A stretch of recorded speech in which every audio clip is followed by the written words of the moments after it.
Hello mga kamanay! Magandang bukas! Welcome sa Kusina ni Manay TV! May ituturo pa ako isang recipe kung ikaw ay nasa gitnang silangan. Ito po ang tinatawag na kudar edam or edam kudar. Depende na kung anong tawag ng amo nyo dyan. Basta gulay po siya. Pag sinabing kudar, gulay.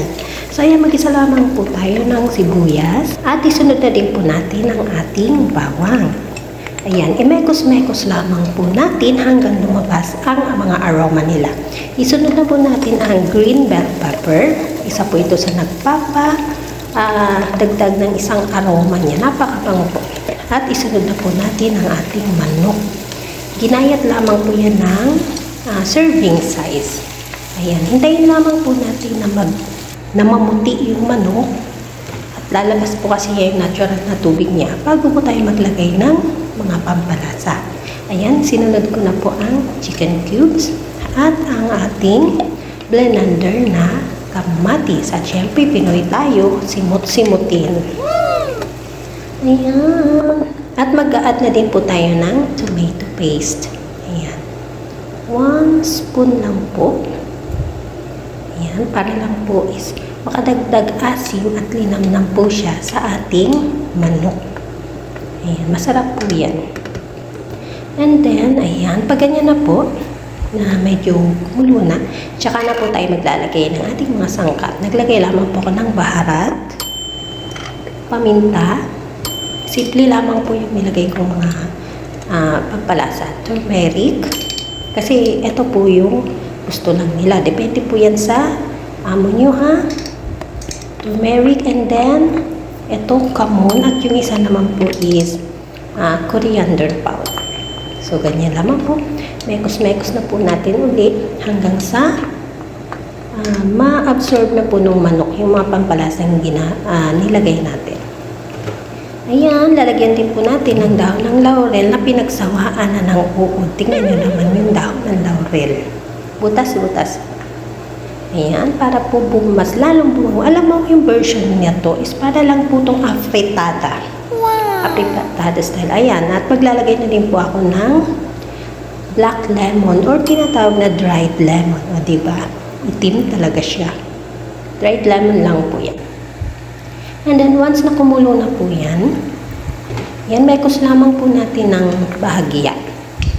Para po medyo ma-coat po at ma-absorb talaga ng maigi ng manok yung ating mga pampalasa. At sa ganitong punto po, maglalagay na po tayo ng tubig.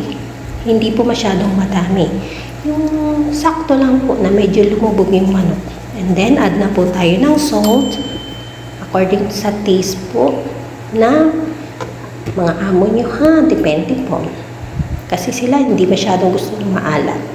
Okay, after po kumulo niyan, tatanggalin na po natin yung dried lemon or black lemon. Kasi po, pag nasobra po ito ng kulo at nalambot po ito at nalata, papait po yung pinakasabaw po. So, yun po ang pangit po sa dried lemon. Pero may dala siyang linamnam. Kapag na-check, maayos yung pagkakalagay nyo. Wow!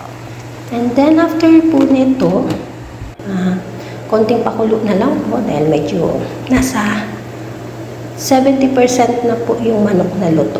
So, konti na lang po. Then, taste check po tayo. Yan.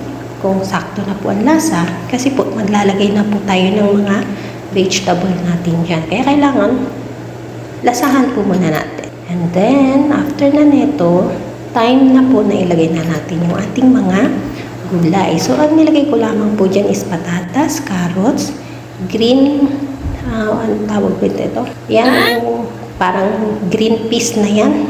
Ay, hindi yan green peas. Baguio beans, I mean. And then, zucchini. So, depende po kung anong gulay mayroon dyan na available kayo, ilagay niyo po.